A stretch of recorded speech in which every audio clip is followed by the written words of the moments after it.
What is going on, everybody? It's your boy Luke here for our Showdown stream for round 3 at the Memorial. Hopefully everybody is having a fabulous start to your Friday night and is excited for the weekend of golf ahead of us. So what we're going to do here is get you completely prepared for what to expect here in round 3 from the weather, my player pool. We'll talk about projections and strategy, all that sort of fun stuff to get you prepared for the single round slate. So we'll go ahead and start this off with a review of what we saw in round 2, and of course, some of the weather conditions, what we're going to expect here for Saturday. So first off, with Data Golf, taking a look at round 2's performance, you can see the scoring average was 1.22 shots over par, which I expected it to be in that 1.2 to 1.3 shots over par range. I thought at a max, it might play to 1.5 shots, which is pretty much what we saw in the afternoon. So if you split it by wave, it was a shot over par in the morning, 1.4 shots over par in the afternoon. And much like yesterday, where the scoring average was 1.1 shots in the afternoon wave, and then, of course, the scoring average went a little bit above that. The scoring average this afternoon was 1.4 shots. Maybe the scoring average tomorrow, if that trend continues, is right around a shot and a half over par.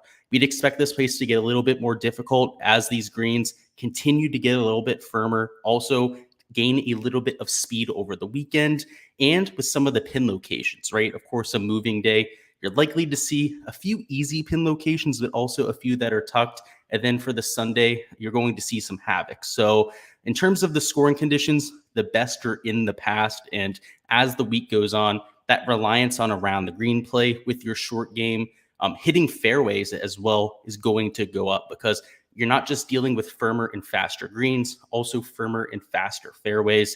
And the rough there isn't going to get any shorter. I mean, it was 4 inches to start the week. It could very well be 5.5 inches by the end. So that premium on fairways is only going to get higher. If we take a look at the weather, though, it is going to be nice, right? Much like Friday, where you can see the wind gusts actually were a little bit higher in terms of reported wind gusts to what we had projected yesterday. It was closer to actually what we see here on Saturday.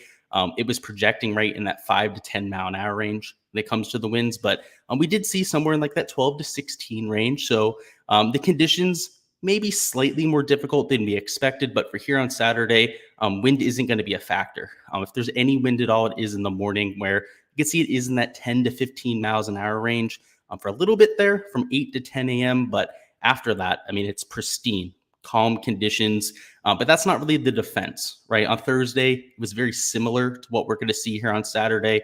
On Friday, right, it wasn't that bad, right? 7 to 8 miles an hour of sustained. That's pretty much not a breath of wind.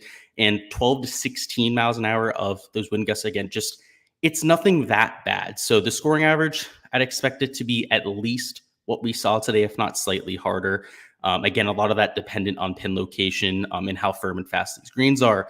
Now, hopping over to the player pool side, I guess the one thing I would say about the conditions is obviously we're going to have better players in the field. Some of those amateurs like Jediah Morgan that shot like 12 over par. I mean, Ryan Palmer, who is extremely out of form, we're not going to have to worry about anymore, but it's still going to be relatively tough out there. So we'll catch up on chat. We have Steven who says he's in the house. What is going on? Antonio says, I'm curious who missed the cut for you. He said, Colin and Kitayama really hurt you. Dude, I played 50 players. I'm not going to go through all 10 of them, right? There's guys that miss the cut. You're going to have them every single week, particularly if you're somebody like me that plays 150 lineups, right? I'm playing anywhere between 39 and 50 players in my player pool any given week. So I'm not going to go through all of them, Antonio. Again, I'm not going to go through all 39 that made the cut or all 6 that are in the top 10 or whatever. That's not what this video is about. Steven says, can Billy Ho replicate his play tomorrow? I don't think so. I think what we saw today was when he's hitting fairways and he's hitting greens, he's an excellent putter and he can get hot, right? You'll see that from Billy Horschel. In terms of a skill set fit, bent grass isn't his best surface. He's not the longest player. Length is certainly an asset around this golf course. So for me, I tend to side towards he doesn't replicate that performance. But, you know, he could easily shoot something like 2 to 3 under par tomorrow, right? You know, just an above average performance. 2 ceiling days in a row. I mean, I don't know about that. And Nick Marr says, the GOAT says play Spieth, so I'm playing Spieth. Yeah, if you guys didn't hear Jack Nicklaus on the broadcast, we'll talk about it with Jordan Spieth. He pretty much called the shot on Jordan, said that Jordan, he like guaranteed that Jordan Spieth was going to have a good round tomorrow. So he might be chalky because of that, but, you know, like Nick says, I don't need an extra reason to go out there and play Jordan Spieth. He's already one of my favorite players, and the ball striking hasn't been there this week, but the putter has. It's kind of that Jekyll Hyde situation where he has one thing one week, the next week it's a complete opposite, right? He'll, suck at the thing that he's been solid at and find the thing that he was missing.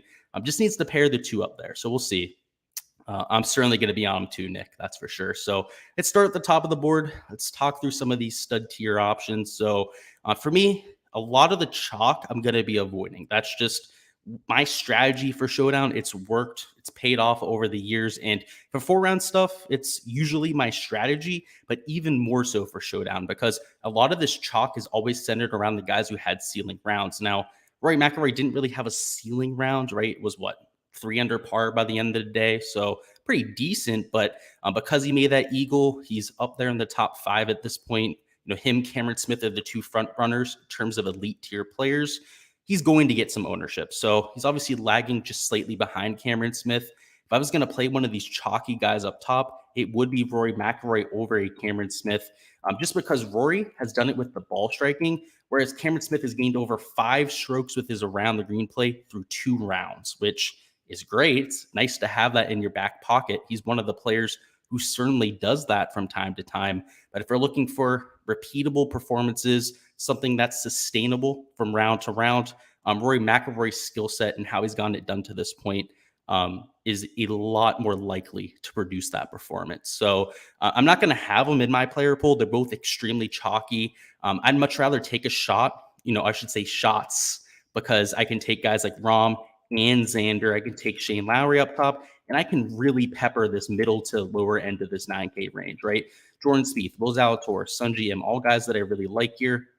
Whereas if you're investing significant leverage into either a Rory McIlroy or a Cameron Smith, you have to invest at least half your lineups, right? If you're trying to get double the field on either of these players, which is usually a pretty good metric going for leverage, you're over 50% of the field. So to try and play 3 or 4 of these guys up top just isn't possible if you're going to one of these chalk options. Whereas I can take 35, 40% of a Jon Rahm here. I can go down to Xander Schauffele, take 30, 40%, so on and so forth for pretty much all the options here. In fact, if I wanted to get even slightly more leverage on all of them, I could play 50% of all the guys I have down as a yes.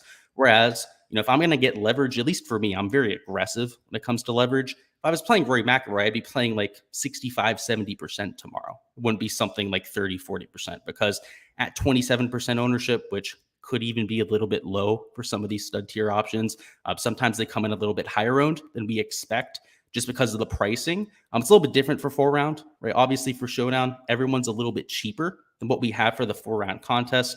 So a lot of these stud tier options are jammed in a little bit more, right? That would be an obvious byproduct of that. So I'm not going to have Rory. If I'm going to take one of the chalky options, that's the guy though. Like I said, I do like Jon Rahm. The ball striking hasn't been quite as stellar as we'd expect, which, going into the week, that was a red flag for him. The approach play, around the green play, and putter was all within a 10th of a stroke within neutral over his last 24 rounds. So, he's not killing himself in any one category, but he also wasn't an elite gainer in any one of those 3 categories. And that's been the case this week. The off the tee's also been a little bit of an issue that he still finds himself at -2, right? So he's playing horrible golf, right? But he's still in contention. He's in the top 20, maybe even top 25 of this event at this point. So for me, if he just goes out there and plays like we expect him to, that's something like 2 to 3 under par tomorrow. If he goes out there and has a solid round, that's 4 to 5 under par. That's just what we expect from Jon Rahm at this point.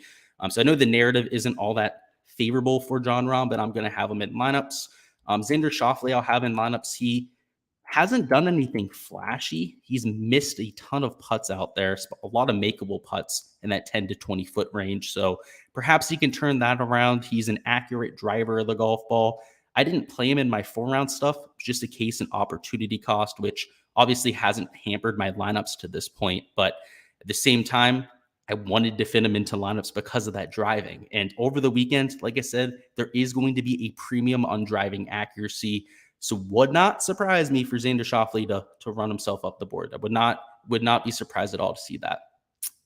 Shane Lowry is another player like Jon Rahm who's quote unquote playing horribly, at least to the eye test.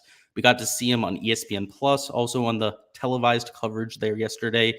And in general, he's all over the place off the tee. The approach play isn't even all that solid, yet he still finds himself in the top 20 of this event. So another player where if he just cleans it up, right, he's going to go out there and score. The putter's been there. The approach play for Shane Lowry and John Rahm is always going to be there. And those are the type of guys I'm looking to buy in on, right? Not the guys that are at -8, like a Cameron Smith. The guys that are going to be super chalky, like a Cameron Young, where sure, they've had a great start to the event, but this is a difficult golf course and it can quickly grab you. And if you're looking at, let's see, what do we got? We got guys like a Xander Schauffele, for example, at 10.8% ownership.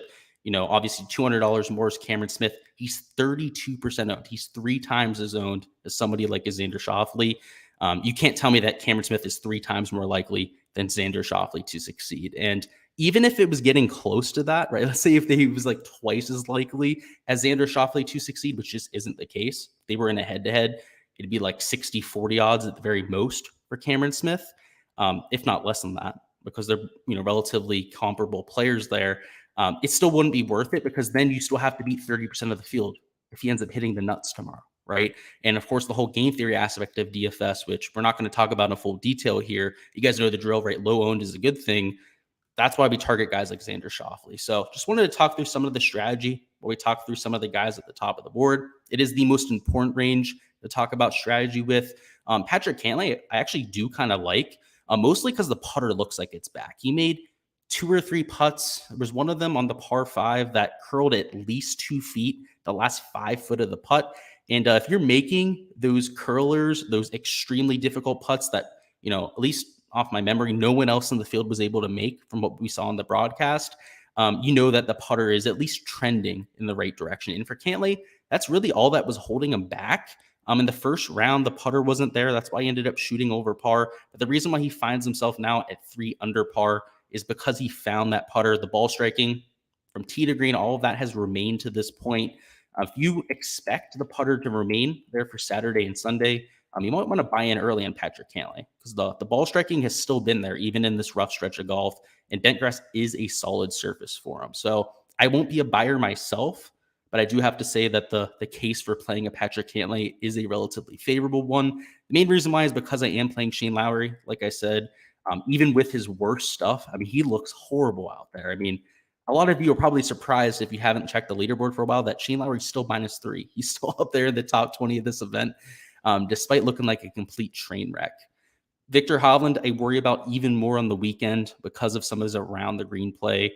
The flag putting today was horrible as well. So just not a lot looking up for Victor Hovland. Cameron Young is an ownership pivot. You can see how I'm at right around 30% owned, which is just far too high for somebody like Cam Young. I respect the skill set. I respect the pedigree. Of course, I think he's going to be on tour here for a long time. I think he's going to be one of those top 20, top 25 players on tour for quite some time. But we don't know his skill set. He could very well be one of those bomb and gouge type of guys. Kind of like a Sam Burns, where at these major championships, he might have that ceiling round from time to time. But because he's not, I should say, the most steady player. We saw it at the RBC Heritage, right? Get off to that huge lead, and then he completely stalled out. Ended up getting back into it, right? Still finished in the top 5, right? Don't get me wrong, but it's not like he completely ran away with it after going out there and having that really solid start to his tournament. He's obviously had a very similar start here this week. I just don't see him running away with it, right? So at -6, maybe he goes out there tomorrow, shoots something like 1 to 2 under par. But in these large field tournaments, when he's going to be 30% owned, first off, I don't think he is an optimal play tomorrow. But second off, even if he is, I don't really have all that much. I don't really want to compete with 30% of the field with somebody on like Cameron Young. If he beats me, he beats me. I'd much rather take him as a chalk bomb there. Let's catch up on chat before we move on here. We got Antonio says, do you think Lee can keep up his good play throughout the weekend? Depends which Lee you're talking about, because let's see. We have a few that made the cut. We have Danny Lee, I believe, made the cut. Maybe he didn't. We have KH Lee. You're probably talking about KH Lee, right? Because KH Lee's up there, second place at this point. Do I think he can continue his play? Let's look at the shots gained metrics, because to me, he looked like he was striping the golf ball. He was hitting a lot of fairways, keeping himself in play. Also, I believe he missed a few 7 to 10 footers today. So it's confirming, bringing up the shots gained metrics right now. But I would assume so. I'd assume he'd be able to keep it up. I don't have him in my player pool. Let's see. Let's confirm this before I get too far ahead of myself, because we take a look at this and the shots gained approach, the shots gained off the tee aren't there. The answer is going to change rather quickly. So got it up. Let's see. So KH Lee through 2 rounds, he has gained marginally off the tee. So that doesn't hurt him or help him. That's okay. He's gained 5 strokes on approach. So if you're looking for a guy up top, a piece of chalk that is a quote unquote piece of sustainable chalk, that's not going to go out there and immediately regress to the mean. It is a guy like a KH Lee. Personally, I'm not going to be there because of the ownership. You can see I'm at 12% as of right now, but it's one of those plays where I wouldn't damn you for making it, right? Obviously, some pieces of chalk end up being good chalk, but my main strategy when it comes to showdowns is going to be to fade that chalk. Even some of the pieces of good chalk, right? Like a Rory McIlroy. Like I said, I really like the play. He's not going to be in my poll. Patrick Cantlay, I really like the play. He's not going to be in my player pool. And even Cameron Young, like I said, I think he could shoot 2, maybe 3 under par tomorrow, but I don't think he runs away with this thing. So we're really out here ceiling hunting. That's the name of the game here. And when it comes to KH Lee, I do think that he could go out there and shoot like 2 to 3 under par. I'm just not sure if I see him going out there and having a ceiling performance. Nick Mars says, how do you feel about grumpy John Rahm tomorrow? I do like John Rahm. The ball striking hasn't been there, but if anybody's going to turn it around, it will be him. He's great on bent grass. The attitude has been there. Despite not having his best stuff, he's kept a relatively level head from what we've seen outside of almost hitting somebody. I can't believe I forgot to mention it to this point. Did everybody see John Rahm almost hit a camera woman with a golf club today? Not kidding, that happened. It's all over Twitter. Go ahead and look it up if you don't believe me. But after a shot, it was on his front 9. He flipped a club over towards this bag out of frustration, and it hit the ground in a very awkward way and almost bounced and literally hit a camera woman in the face. So first off, that's completely unacceptable. Second off, it's a funny watch. You should watch it. Take a look at it on Twitter. Nick Mars says, I feel Lowry have 66, 67 one day over the weekend. I agree. The game hasn't looked sharp, but he's still scoring. So if he continues that, whatever, so be it. If he shoots 2 to 3 under par tomorrow, that's not going to kill us when it comes to our showdown lineups with how difficult these conditions are. But if he looks sharp, right? 5, 6 under par, easy. He's going to go and glide to that type of score. So I completely agree with you there. Steven says, is Mitchell a good showdown play? He's one of those chalky plays I'll be getting away from. So let's see what we got him at. I have him down here at 13.1% ownership. So I don't hate the play because the approach play has been there. So just to give you some exact metrics here on Keith Mitchell, on his shots gained metrics to this point, he's been decent, but he's going to be chalky. So if you're going to play Keith Mitchell, keep that in mind. You're not going to be alone. Obviously, if people are going to see him up there on that leaderboard, they know he's a relatively streaky player. And in Showdown, the guys that are streaky get a lot of ownership. And the shots gained metrics for him are very flat. It's a little over 2 shots off the tee. It's a little bit under 2 shots on approach, and right around a shot and a half around the green with the putter. So it's hard to really poke a hole in that. He's gaining in all 4 categories. So that's why he's down as a blank. He's one of those plays along with a Rory McIlroy where I understand the play, but just my strategy for tomorrow is going to be to fade the chalk and pretty much all of the chalk. It's just, it's what I'm going with for tomorrow. You got to pick something to stand on, but I wouldn't damn the play. Like I said before, I totally get it. Doc D says, love me some Bo Hostler. Let me see. What do I have? I believe I have him as a blank because I don't hate the play. What do we got? He's a little bit more expensive now, so he's not quite as cheap as he was before. Let's see. I'm down as a yes. It's just the price with him, right? It's a completely broken price tag. I don't like how he's played so far. I will admit. Bo Hostler is a little bit inaccurate off the tee. I don't love the course fit, but it's a completely broken price tag. So you have to play him in a few lineups, especially if you're playing 20-plus lineups. I think he's a must-play there. Nick Moore says, what do I think about Aaron Wise? I don't hate it with Aaron Wise. Another guy I have down as a blank here.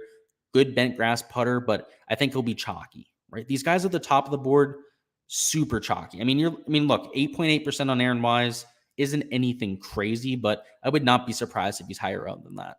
Just time and time again, the fish love to play the guys at the top of the board because it's the easiest form of analysis you can do. Oh, this guy's playing well. He's obviously going to play well for round 3. And that'll work from time to time.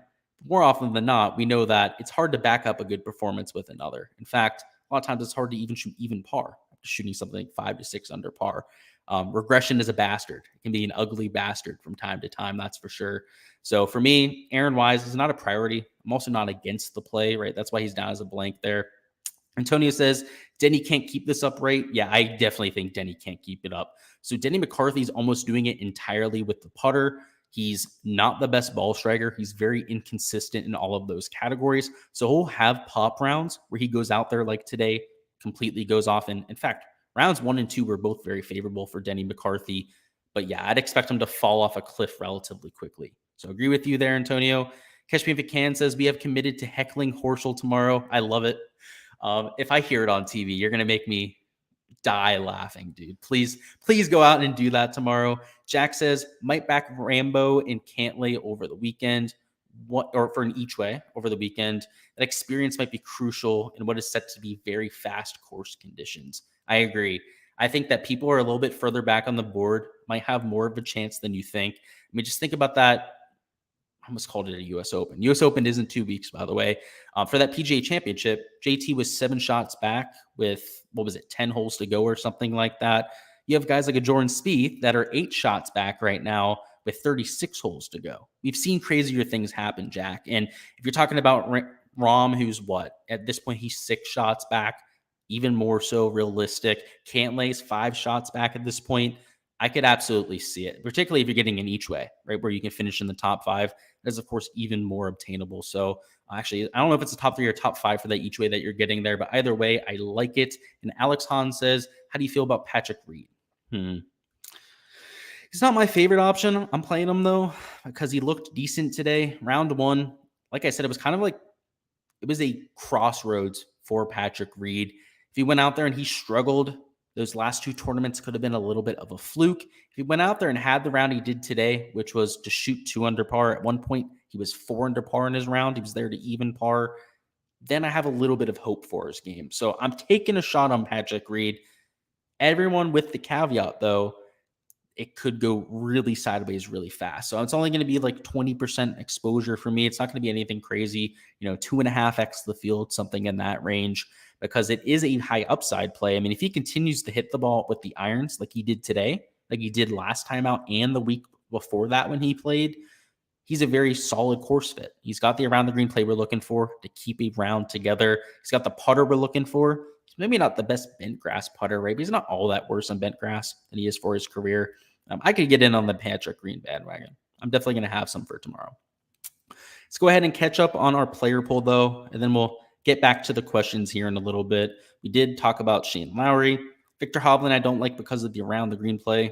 Jordan Spieth, we don't really have to say much more than Jack Nicklaus thinks he's going to go off tomorrow. And I don't think that we should really question Jack Nicklaus, but more than that, right? Jordan Spieth is just, his game makes no sense at times. He'll go out there, he'll gain a ton of strokes at the ball striking. He's done that for pretty much the last 3 months. Today, right, and even for Thursday, for quite that matter, completely lost the ball striking. Just, it's on another planet. It looks like his swing is a shell of its former self, but he's found the putter. Now, Jack Nicklaus thinks he's going to find the swing. I don't know if there's any credence to that, but I do know that Jordan Spieth does find his swing rather quickly, and he goes through these stretches where, I mean, just think, I forget the tournament. It was 4 starts ago for Jordan Spieth. On Sunday, he had the round of the day. He shot like 7 or 8 under par when I think the next best score was like 4 under par. He's more than capable of turning it around in a hurry. So I'm not going to do anything crazy, right? He's only 11% owned now. Now he's actually a leverage play for us. He's not going to be a piece of chalk that we have to worry about. And I think he has just as much upside as before, because even with his worst stuff, kind of similar to Jon Rahm and Shane Lowry, he's an even par. He's in like 35th place or 40th place, something in that range at this point. It's not as bad as it really seems, right? Because we see every shot from Jordan Spieth. He's the one player that I think gets crucified a little bit too quickly when it comes to his game, because we literally see every shot he hits. He's one of those players where the broadcast will not skip a shot from Jordan Spieth, right? Unless it's a Sunday. It's a little bit of a different circumstance, but particularly for Thursdays and Fridays, everyone knows how he played. And over the first 2 days, the ball striking has not been there. So he's going to be low owned. So I will be on him for this slate. Will Zalatoris at -3. I like the putting so far. He's been making some putts. The ball striking is going to be very consistent for Billy Z. So always somebody I'm looking at in Showdown. Sunji M has gained over 5 strokes with the iron so far. So if he gets a hot putter going, watch out. Sunji M's taken this place to a 64-65. Joaquin Neiman at -4. He started off super rough. He was the highest owned play on the slate. Don't tell me how, but ended up rallying after starting +2 through, I believe, 6 or 7 holes to shoot even or under par for day one. Memory doesn't serve me correctly there, but he's -4 now. That's the important part. He's taken it from +2 to -4 in a little bit over 27 holes. And in either circumstance, I like that momentum. He was chalk going into the week for a reason, and I have him at 20% owned right now, which isn't anything crazy. I think because of that slow start, maybe people don't go to him as often. They think that his game's off or something, but like I said, the last 27 holes at the very least have been great for Joaquin. I mean, he's been one of the sharpest players in the field. Corey Connors at $8,500. I could get on it. He was the second highest owned player today, or the highest owned in Showdown. He was one of the two. Depends on what contest you were in for today. The large field GPP, I believe he was the highest owned player on the slate.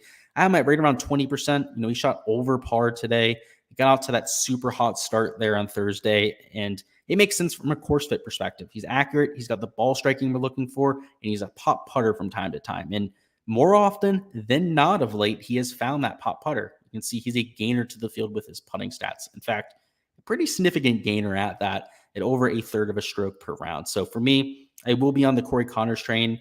I wasn't on him when he was super chalked, but I'll be on him tomorrow now that he's a little bit lower owned. We talked about Aaron Wise a little bit. Not really a big fan of Mito Pereira here. It's not the best course fit for him.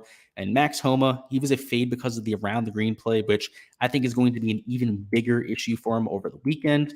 Keegan Bradley, $8,100. He didn't have the best day today, but if you want to see his upside, just look at his card on Thursday. He made 6 birdies. One of the few players that can get that hot and gets hot in a hurry. So I'll be there at single-digit ownership. You have Daniel Berger at -2. He's $8,000. He looks like he's past the injury. Today was a very middling day, shot even par, but if he can get that putter working, that's usually what he needs to unlock that low round.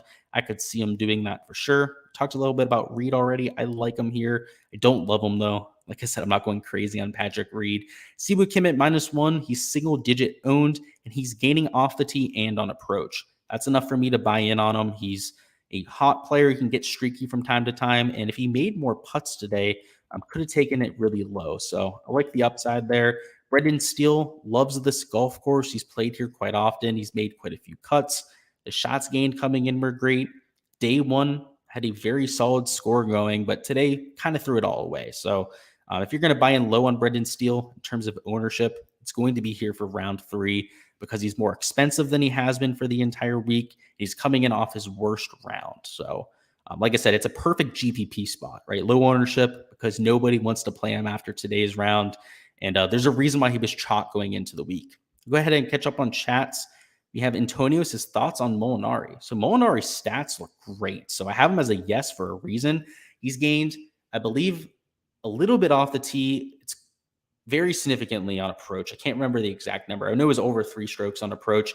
And the putter was a positive, but it wasn't anything crazy. So it was a very sustainable track record when it comes to his shots gained. And he's a madman. I mean, he's one of those showdown targets that we go after because he makes birdies in bunches. When you get him on a heater, you want to ride somebody like a Francesco. So I'm going to be there myself, Antonio. So I think he's a great play. Alex Hahn says Spieth and Fowler are paired together. Oh boy, yeah. So we're going to see every single shot tomorrow. That'll be a fun one to watch on ESPN. And Hef says any love for Billy Horschel seems to be really close. So for me, I think he's close, but I worry about the course fit. Let me look at the shots gained metrics. I'll give him his due diligence here. I wrote him off, right? He's one of those pieces of chalk towards the top of the board that I think is going to be a little bit overowned. Let's see. He had a clean scorecard today, so he had that going for him. Obviously, very clean shots gained metrics too. He's gaining across the board. So, it's not somebody I can tell you not to play. The play makes sense. He's hitting the ball well right now. He's not leaking strokes in any one shots gained category. But as is the old tale with Showdown, ceiling performance is hard to back up, right? So if you expect him to go out there and shoot 4 under par again, I think you're going to be disappointed. But if you're okay with something in that 1 to 2 under par range, then by all means, go ahead and fire on Billy Horschel. So that would be my take there. Antonio says Harmon had a good day. Also, thoughts on him. So I do like Brian Harmon. He is in the pool. I like the fact that he's accurate off the tee with some of the premium that we have on accuracy now over the weekend. I do like that at $7,200. He's not the highest birdie percentage player. I mean, he's not a low birdie percentage player either, but he's not an elite tier player in that category. So I don't love that, but I will be there. I think he's a decent enough play. And Catch Me If You Can says Horschel won't be close after we get done with him. And yeah, guys, if you haven't forgotten about Horschel, Catch Me If You Can is going to be heckling him tomorrow, right? We were promised that from the man. So I don't know if you want to play him tomorrow. That might be a reason to stay off him. For 4-round lineups, hopefully you don't heckle him too bad out there, but I'm okay with it. It'll be great entertainment for us to see from the spectators' position. So let's go ahead and continue on with these value picks. Let's see, where did I end off? I believe it was with Brendan Steele. Talked about Denny McCarthy. I don't like that he's just a putting specialist. He's got to go out there, gain like 3-4 strokes to the field with the putter to have a ceiling performance. Luke List is gaining with I believe I have to double check this. He said that he's having one of his best putting weeks ever. And the last time he said that, he was like number 1 in the field in shots gained putting. Let's see if he's capping this time or see if he's exaggerating. Why doesn't it show his shots gained metrics on here? Oh, there they are. Okay, it was lagging. Yeah, he's gained 2 strokes to the field with the putter. As much as I like to see that from Luke List, that is not sustainable, like not even in the slightest fashion. He's like arguably the worst putter on the PGA Tour, if not in the top 5 of worst putters on tour. You know, him, Kyle Stanley's up there, Sergio Garcia's up there from time to time. Yeah, that's not repeatable in the slightest bit. So as much as I like that he's done well for our 4-round lineups, he was a core pick for us. Yeah, I won't be on Luke List here for round 3. He's got a lot of regression coming for him with the putter. Hopefully he just gains a ton off the tee and on approach, where when he loses 2 strokes of the flat stick tomorrow, it's like an even par round or something like that. Let's just hope that that's the outcome for him. Cameron Davis at $7,300. I like him in Showdown because of his eagle equity. We talked about that yesterday. One of the few players, because of his long irons, that cashes in on eagle attempts a little bit more than most. Sahith Theegala, he had a horrible day today, right? We faded him. He was one of those pieces of chalk after round 1, right? The same thing that we're doing here for round 3 is the strategy that I used for round 2. It's fade the chalk that played ball in round 1, hope they don't play ball in round 2. Now, outside of a few examples, I mean, Cam Smith was one of the ceiling performances today. We played Cam Smith, right? He was one of the exceptions to the rule that we played him as chalk yesterday. But a lot of those ceiling performances from day 1 didn't translate to day 2, right? Because at the top of the board, it's a lot of guys that shot 4 to 5 under par today. It's the one example of a guy that shot 4 under and 4 under was Cam Smith. So, I mean, even Cameron Young, right? He shot 5 under day 1, -1 the next day. That's what you're going to expect from most of those guys. Whereas now Sahith Theegala, he disappointed everyone today because he was chalk. Now he's single-digit owned once again. Great course fit. Obviously showed the potential there in the first round. What's to say he doesn't go out there and have a solid round again? So I'll be there. Chris Kirk at -1, I'll be on as well. He's single-digit owned. He's cheaper than he was for 4-round lineups. He's being a little bit overlooked, and he still models out well, right? There's a reason why he was one of my favorite picks to start the week. He shot -4 today, got himself back into contention, and could very well continue that over the weekend. Jason Day, I'll always take a chance on because he's a home course guy. He obviously has played plenty of rounds around this venue. And if anybody's going to get super hot with the flat stick, just get in tune with these greens. What better than the guy that actually lives on this golf course? Mackenzie Hughes, I'll be off of. He's just a little bit chalky. He's also a little bit too consistent for my liking, and that might seem like an oxymoron, but for these large field GPPs, consistency isn't gold. Shooting 2 under is not going to do us well in the 20,000 entry contest. We're going to have to get to 3-4 under par at a minimum for tomorrow's slate, if not better than that. So he will be off my list there, just not a GPP target for me. Lucas Herbert, on the other hand, is an absolute madman. Same thing with Joel Damon. Both very high birdie or better percentage players.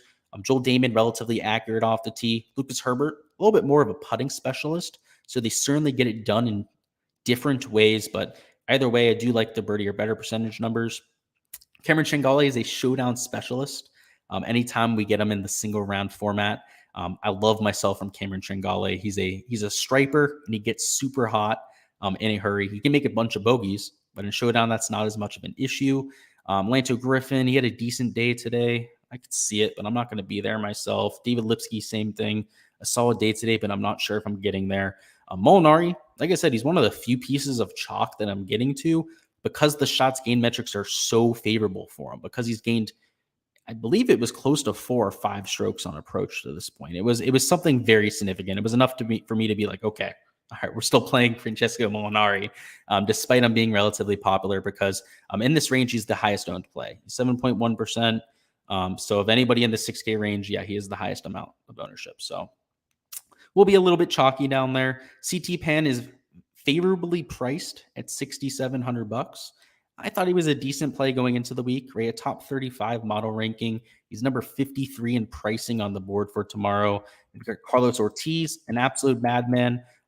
Kind of one of those showdown specialists like a Tringale that goes out there, is extremely volatile. Hopefully he can have the positive end of that volatility, not something like 4 or 5 over par, which is also within his range of outcomes.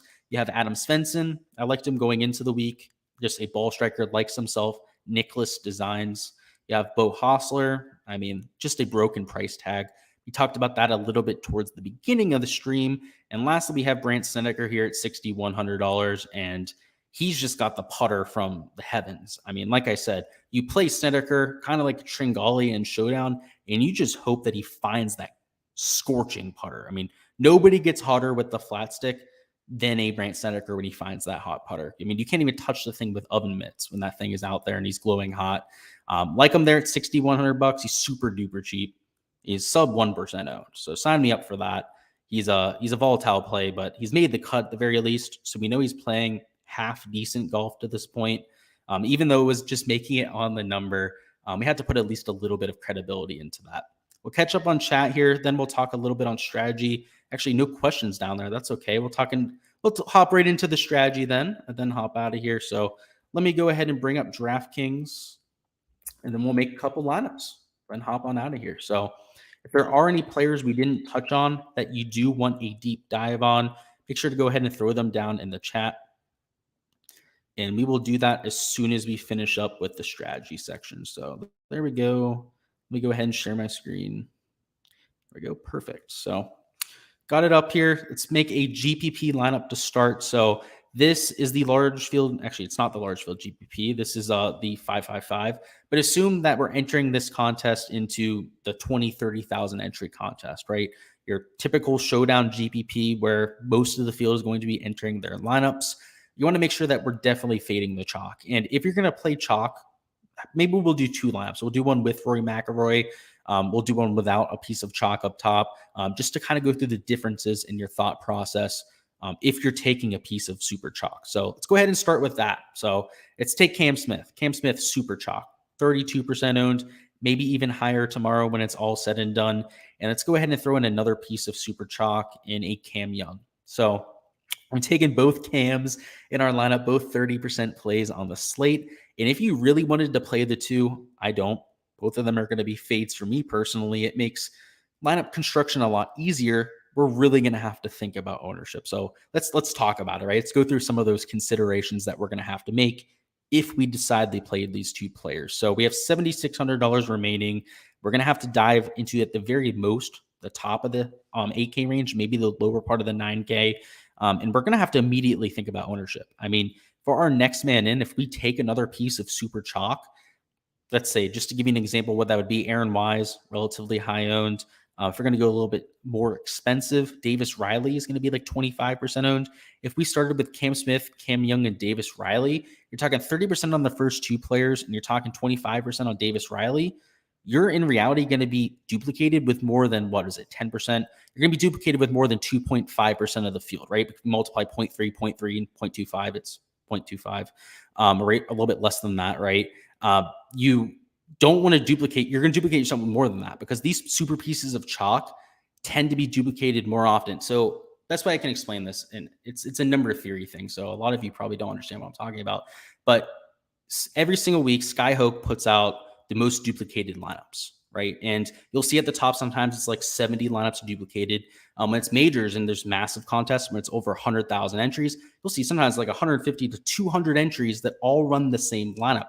And you'll see that the top 5 lineups You'll show like all the duplicated lineups, will show like the top like 50 of them that are all duplicated. The top 10 lineups will all have the same 3 players in them. And it's always the 3 highest owned plays. So tomorrow that's Cam Smith, Cam Young, and Davis Riley. So if you take these 3 core players together, in theory, right, that's 2.5% of the field, right? Because if you just take their numbers, right? But together, they are played a lot more often than because the people that'll play chalk will indiscriminately play chalk together. Hopefully that makes sense to some of you guys out there. It's part of game theory, part of number theory.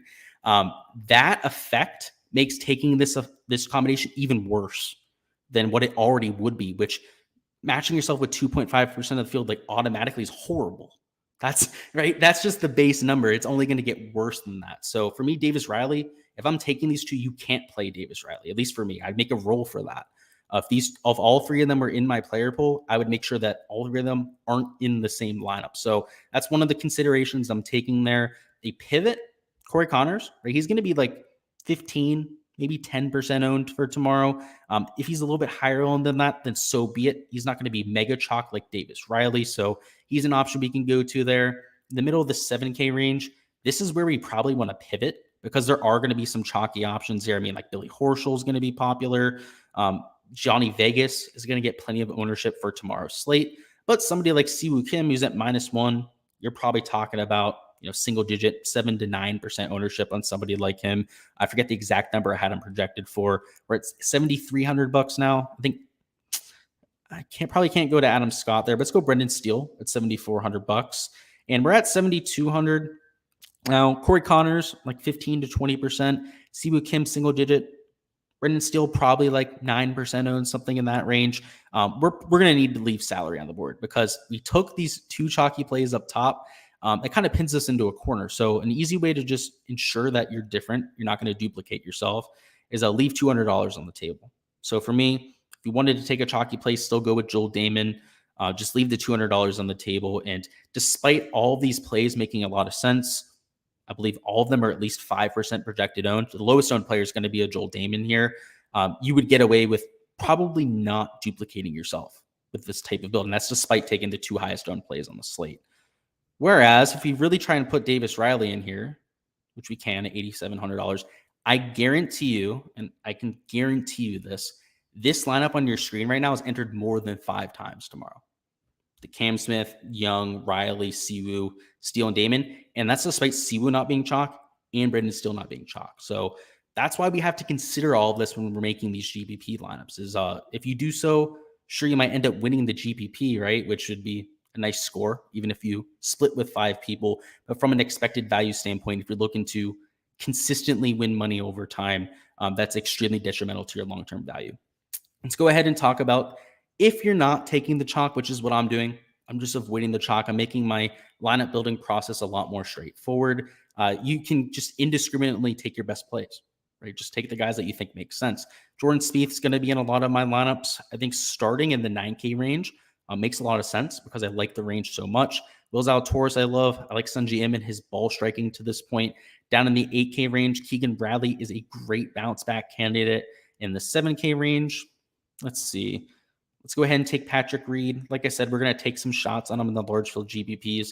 And because, let's see, Jordan Spieth, 10% owned. We got sub 20% on Zalatoris, probably closer to 10%.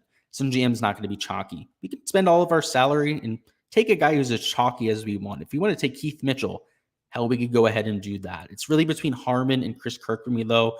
I'm going to side towards Chris Kirk just because of the modeling. He's a top 10 play in my custom model for this week. And this is a lineup that is obviously a lot easier to get to. There was a lot less we had to think about with making our lineups, and we just took our highest projected plays. That's the power of fading the chalk. And if you want to hand build 150 lineups, thinking through all of your singular builds, and by all means, play all the chalk, right?